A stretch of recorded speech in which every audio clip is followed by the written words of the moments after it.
Good morning students, how are you. Last video में हमने किया था रिमाइंडर थ्योरम। आज हम करेंगे फैक्टराइजेशन ऑफ पॉलिनोमियल्स कि पॉलिनोमियल्स के हम फैक्टर्स किस तरह से बनाते हैं। तो उसी से रिलेटेड हमारी सबसे पहले आती है फैक्टर थ्योरम। अब देखो फैक्टर थ्योरम क्या होती है, इसकी डेफिनेशन दी गई है, पहले उसे समझो क्या है वो। फैक्टर थ्योरम में क्या कहता है ये, if P of x is a polynomial, अगर पी ऑफ एक्स कोई भी आपका पोलिनोमियल है ऑफ डिग्री, जिसकी डिग्री क्या है n greater than equal to 1। Greater than equal to 1 का मतलब होता है कि जो p ऑफ x है उसकी डिग्री 1 भी हो सकती है, 2 भी, 3 भी, 4 भी, 5 भी, कोई भी डिग्री हो सकती है, ठीक है।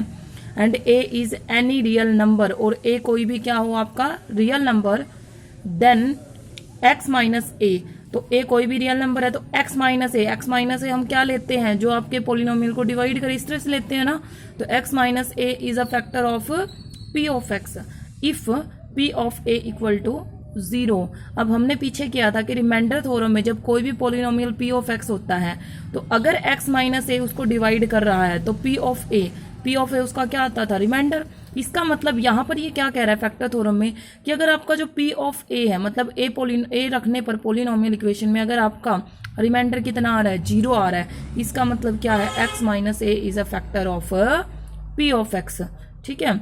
सेकेंड, p ऑफ a अगर इक्वल टू 0 है if x minus a is a factor of p of x, और अगर x माइनस a उसका फैक्टर है तो p ऑफ a क्या हो जाता है, 0 हो जाएगा, क्योंकि अगर फैक्टर होगा तो हमने ये चीज़ पीछे भी की थी, तो वहाँ पर आपका रिमाइंडर क्या हो जाता है, 0 हो जाता है।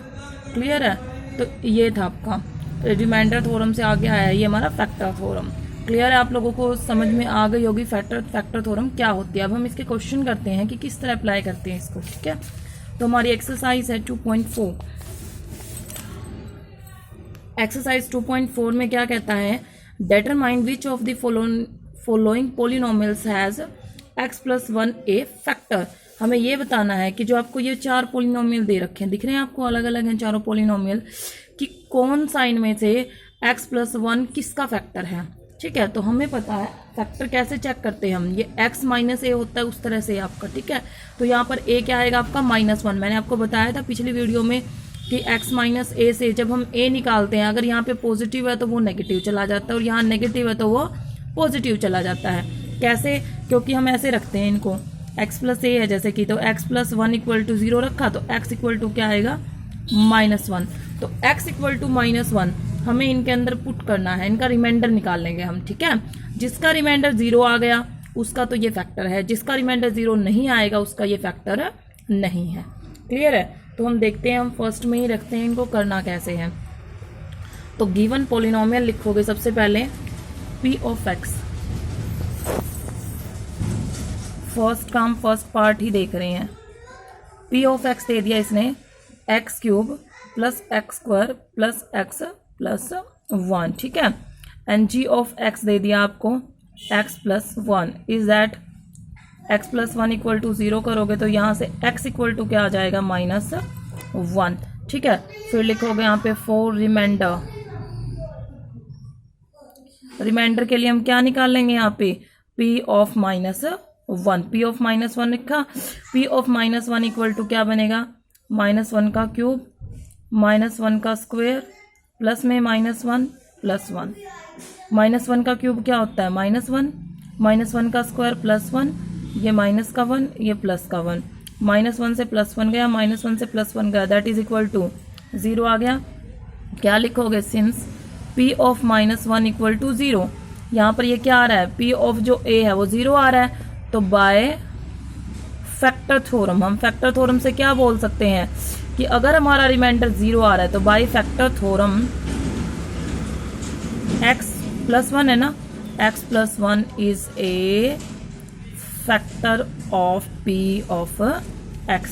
ये जो आपका x प्लस 1 है वो p ऑफ x का क्या है, फैक्टर, ये हमारी फैक्टर थ्योरम कहते हैं। तो क्या लिख दोगे, by factor theorem x plus 1 is a factor of p of x। Clear है, ये हमारा मेथड है करने का। देखो हर पार्ट में हमें इसी वे से सॉल्व करना है।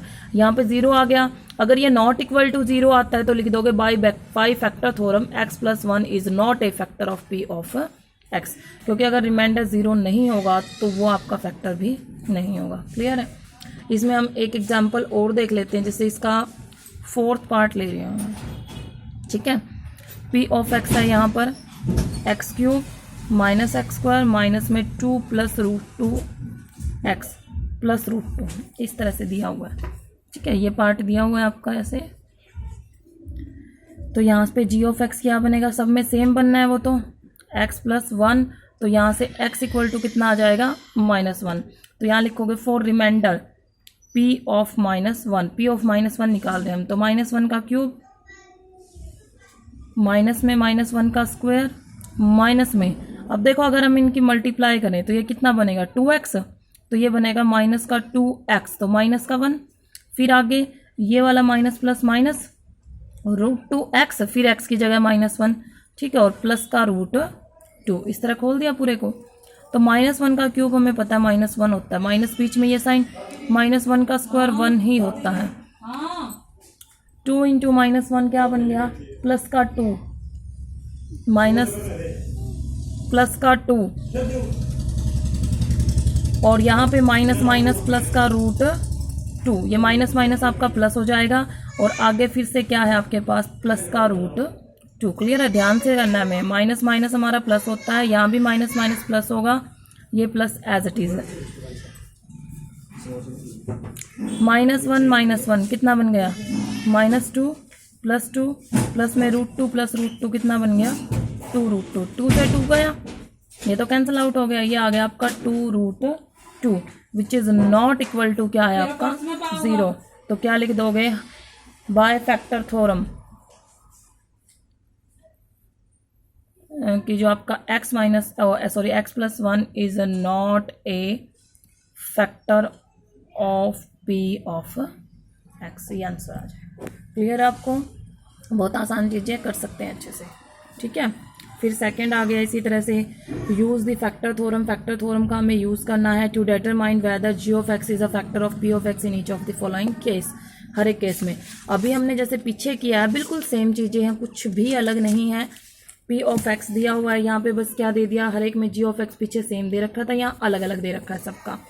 तो p ऑफ x है, g ऑफ x है, यहाँ पे a क्या बनेगा आपका -1, यहाँ -1 पुट करके देख लेंगे। ठीक है, यहाँ पर x प्लस 2 इक्वल टू 0 रखोगे तो x इक्वल टू -2, यहाँ पे -2 पुट करके देख लेंगे। x minus 3 equal to x equal to 3, x equal to 3, तो यहाँ पे 3 रख लेंगे, और उसके अकॉर्डिंग आप लोगों को चेक करना है तीनों का। ठीक है, कि आपके फैक्टर हैं या नहीं है। क्लियर है। थर्ड क्वेश्चन,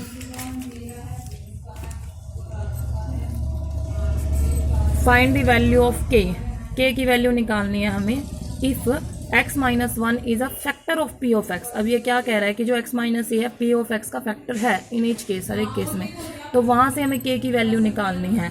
तो कैसे निकालोगे, देखो p ऑफ x दिया है इसने x² plus x plus k, ये दे दिया इसने। p ऑफ x दे दिया इसने x² plus x plus k, ये दिया हुआ है यहाँ पे इसने, और साथ में क्या दे दिया, ये कहता है कि x minus 1 is a factor of p of x, x minus 1 p of x का फैक्टर है। अब हमें पता है कि अगर x माइनस 1 इसका फैक्टर है, तो जब हम इसमें a की वैल्यू पुट करेंगे तो वो इक्वल टू क्या जाएगी, सो यहाँ पर p of a equal to क्या जाएगा 0। a कितना है यहाँ पे देखो, इसका नेगेटिव होता है ना, -1 है, तो इधर क्या जाएगा 1, सो p ऑफ 1 इक्वल टू क्या जाएगा आपका 0। तो p ऑफ 1 निकालते हैं हम यहाँ पे, p ऑफ 1 क्या आएगा 1 का स्क्वायर प्लस 1 प्लस k, और इक्वल टू क्या रख दोगे 0। ये चीज़ जरूर ध्यान रखना, यहाँ पे हमें इक्वल टू 0 रखना होता है। 1 का square 1, 1 plus 1 2, 2 plus k equal to 0, तो k इक्वल टू कितना आ गया -2, ये आंसर आ जाएगा। क्लियर है। इसी वजह से आपको ये सेकंड पार्ट ऐसे ही करना है। थर्ड पार्ट देखते हैं हम एक बार। थर्ड पार्ट में दे दिया इसने, जैसे p ऑफ x दिया है हमें kx² माइनस √2x प्लस 1, फिर वही लाइन लिखनी है आपको कि x minus 1 is a factor of p of x। So p of 1 equal to क्या जाएगा 0, तो p ऑफ 1 निकाल लेंगे। p ऑफ 1 कैसे आएगा, k 1 का स्क्वायर माइनस √2x, x की जगह 1 ही रखना है, और प्लस का 1 इक्वल टू 0। तो यहाँ पे तो k आ गया -√2 प्लस 1 इक्वल टू 0, तो k इक्वल टू √2 उधर जाके प्लस का बन जाएगा और 1 माइनस का, तो k की वैल्यू आ जाएगी √2 - 1। क्लियर है? ठीक है, थर्ड क्वेश्चन तक क्लियर हो गया सबको। फोर्थ आता है आपका फैक्टराइज। अब यहाँ पे हमें फैक्टर करना है। देखो ये चीज़ आप लोग 8th क्लास में भी कर चुके हो, फैक्टराइजेशन आप लोगों ने किया हुआ है, तो उसी वे से करना है हमें ये। तो 12x² माइनस 7x प्लस 1, देखो किस तरह से करते हैं, थोड़ा सा रिव्यू कर लेते हैं। हमारा यहाँ पे p ऑफ x दे दिया इसने, 12x² माइनस 7x प्लस 1 ये दे दिया p ऑफ x। अब हमें इसके फैक्टर्स करने हैं। तो फैक्टर्स कैसे करोगे, ध्यान दो। हम देखते हैं कि जो हमारा x² के साथ का कोफिशिएंट और जो हमारी कांस्टेंट है उनकी मल्टीप्लिकेशन चेक करनी होती है। पहले हमें कितनी है ये, 12 × 1 12 आएगी। अब 12 के ऐसे फैक्टर देखने हैं जिनका सम या डिफरेंस हमारा x का कोफिशिएंट हो। तो हमें पता है 12 में क्या क्या होता है। 12 के फैक्टर हम क्या बना सकते हैं, एक तो बनता है हमारा 6 × 2 = 12, 6 और 2 तो 8 होता है, 6 में से 2 गया 4, तो ये नहीं आ रहा 7। फिर आता है हमारा 4 × 3 = 12 होता है। अब 4 और 3 का टोटल 7 होता है, इसका मतलब हमारे फैक्टर बन सकते हैं। तो अगर हम 4 × 3 लें तो 4 × 3 = 7, मल्टीप्लाई तो प्लस की आ रही है, लेकिन बीच में क्या आ रहा है, माइनस है। और हमें पता है 4 7 का टोटल है, इट मीन्स दोनों ही फैक्टर हमारे क्या आएंगे, माइनस के आएंगे। -4 × -3, -4 और -3 की मल्टीप्लाई तो प्लस आएगी, और इनका टोटल कितना आएगा, -7। तो ये हो गया हमारा फैक्टर बनाने का मेथड। तो अब कैसे बनाओगे, जो है ना आधार कार्ड, जो ये पेपर वो कागज में ना, ये तो दुकान का लाइसेंस है। 2 मिनट। -4 × -3 तो फैक्टर बना दोगे इसके 12x² -4x -3x प्लस 1। ठीक है, यहाँ से हमने 4x कॉमन लिया तो ये बच गया 3x - 1, यहाँ से -1 कॉमन लिया तो 3x - 1, तो यहाँ से 4x - 1 बचेगा अगर हम 3x - 1 कॉमन ले लेते हैं। तो ये आ गए इसके फैक्टर। तो ये हमारे फैक्टराइजेशन, ठीक है, कर सकते हैं आप सब। नेक्स्ट में जैसे 2x² + 7x + 3, हमें पता है 2 3 जा कितना होता है 6, और 7 आ रहा है तो 6 1 जा कितना होगा 6, तो फैक्टर बन जाएंगे इसके 2x² + 6x + x + 3। कॉमन ले और सॉल्व करो, ठीक है। देन है 6x² + 5x - 6, 6 6 जा कितना होता है 36। अब 5 में देखना है हमें। अब ये देखो 9 4 जा कितना होता है, 9 4 जा 36 होता है, और 9 में से अगर 4 को माइनस करते हैं तो 5 बचते हैं। तो क्या करोगे, इस फैक्टर बनेंगे हमारे 6x² + 9x - 4x - 6। क्लियर है, प्लस का 9 और माइनस का 4 बना लेंगे। नेक्स्ट है 3x² - x - 4, 3 4 जा कितना होता है 12 होता है। अब वही फैक्टर बनेंगे हमें, क्योंकि x में डिफरेंस दिखाई दे रहा है हमें, 4 3 जा 12। अब 4 तो रखोगे माइनस का और 3 रखोगे प्लस का, क्योंकि -4 + 3 -x बच जाएगा आपका। क्लियर है, तो आज के लिए हम इतना ही करेंगे। आप लोगों को 4th क्वेश्चन तक ट्राई करनी है, ठीक है। Thank you.